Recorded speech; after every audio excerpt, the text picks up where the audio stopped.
Hello dear students, तर बाळांनो तुम्हाला अरिथमॅटिक प्रोग्रेशनमध्ये एक very sure short important question पाहायला मिळतो. तो क्वेश्चन म्हणजे काय, the finding the nth term of an AP. तर बाळांनो असा जर क्वेश्चन आला तर तो क्वेश्चन सॉल्व्ह करण्यासाठी जो फॉर्म्युला आपल्याला यूज करावा लागतो तो फॉर्म्युला आहे Tn is equal to a plus n minus 1 into D.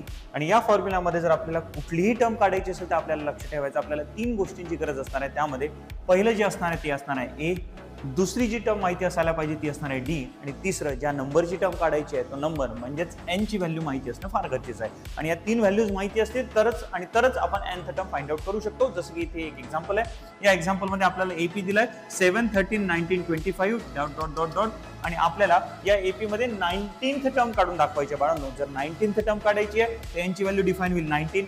त्यानंतर एपी मधली जी पहिली टर्म असते ती असते आपली ए, तर ए ची व्हॅल्यू झाली बाळांनो 7. आणि common difference that is D, आणि तो डी कसा काढायचा, तर डी काढत असताना आपण 30 मायनस 7 करणार तर इट विल बी गेटिंग 6. तर अशा पद्धतीने आपल्याला ए, डी आणि एनच्या व्हॅल्यूज माहिती झाल्यानंतर जर आपण टीएन चा फॉर्म्युला वापरला तर टीएनच्या फॉर्म्युलामध्ये T19 आपल्याला मिळतो a प्लस 18d, ए ची व्हॅल्यू 7 आणि डी ची व्हॅल्यू 6 पुट करून सॉल्व्ह करून T19 ची व्हॅल्यू जी मिळते बाळांनो ती मिळते 115. तर अशा पद्धतीने आपण कुठलीही एपी मधली nth टर्म फाइंड आउट करू शकतो by using the formula Tn is equal to a plus n minus 1 into d. Thank you so much.